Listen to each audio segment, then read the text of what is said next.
बड़ी खबर मैं बता रहा हूं यूक्रेन से। इस वक्त हमारे जितने भी दर्शक हैं आपके सामने एक बहुत बड़ी खबर मैं बता रहा हूं। अभिषेक के पास में जाऊंगा। यूक्रेन से युद्ध में रूस के 10,000 से ज्यादा सैनिकों की मौत। इस वक्त की सबसे बड़ी खबर, रूस की प्रो गवर्नमेंट वेबसाइट ने डेटा छापकर किया डिलीट।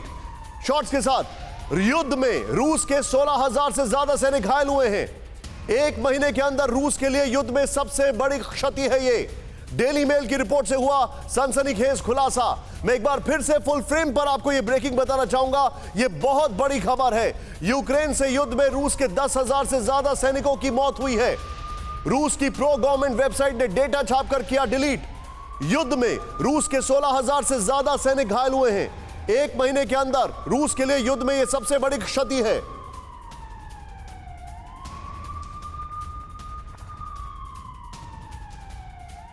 मैं सीधे आऊंगा यहां पर। आप अपने दर्शकों को, आपको जो भी अब मैं बताने जा रहा हूं जरा ध्यान दीजिएगा। अफगानिस्तान में बताया जाता है, अफगानिस्तान में 10 साल के अंदर रशिया के 15,000 सैनिक मारे गए थे, लेकिन यहां पर सिर्फ एक महीना बल्कि 27 दिन के अंदर 10,000।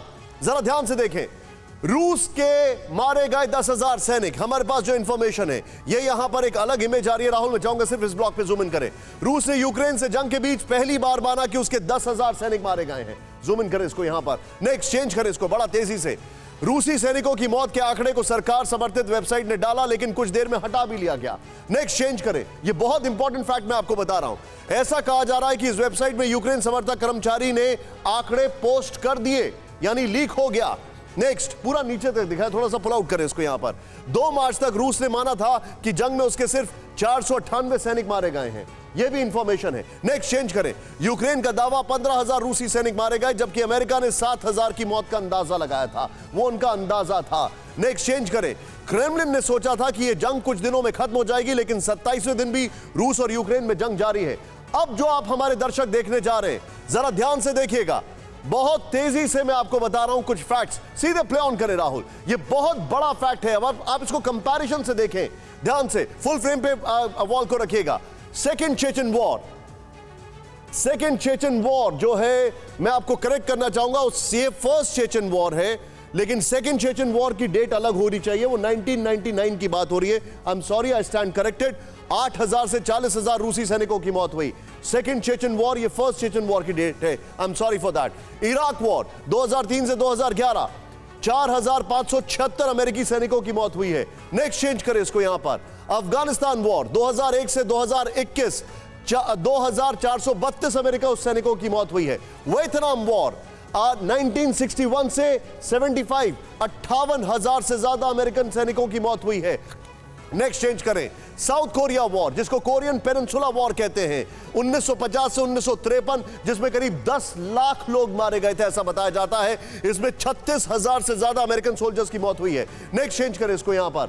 यूक्रेन युद्ध 2022, रूस के 20 में से 5 जनरल की मौत हो चुकी है। और मैं आपको बताना चाहूंगा, फर्स्ट चेचन वॉर में भी कई लोगों की मौत हुई थी। वो आंकड़ा था करीब 5,000। मैं जाऊंगा उस ग्राफिक्स को तुरंत करेक्ट करें। उस ग्राफिक्स और ब्रेकिंग और शॉट्स के साथ मैं सीधे चलूंगा। मेरे साथ विष्णु सर मौजूद है। Vishnu sir, your assessment. इनके जो लॉसेस हैं बहुत मेजर हैं। ब्रिगेडियर विनोद दत्ता जुड़ चुके हैं। Sir thank you very much. Sir, इनके जो लॉसेस हैं वो बहुत मेजर हैं, बट क्या रशिया इस कोलैटरल के लिए तैयार था? निशांत जी नमस्कार। वाकई लॉसेस इनके बहुत हैं, और मुझे लगता नहीं है कि ये ऐसे ऑफेंसिव के लिए, काउंटर ऑफेंसिव के लिए तैयार थे। ना ही इन्होंने फैक्टर इन किया था कि पूरा पश्चिमी ताकतें इकट्ठी हो जाएंगी, इतने प्रतिबंध लगाएंगी और इस स्तर पे आर्म सप्लाई करेंगी। और ये फंस गए हैं अब। तो इनको अब ये निश्चय करना है कि आगे कैसे बढ़ेंगे। आगे बढ़ने के लिए इनको एयर पावर की ज़रूरत है, उससे और बर्बादी होगी, और पीछे हटने की इनके पास गुंजाइश नहीं है। निशांत जी, मेरा एक मन में एक ख्याल आया है, अगर 1 मिनट हो तो मैं उस पर बात कर सकता हूँ।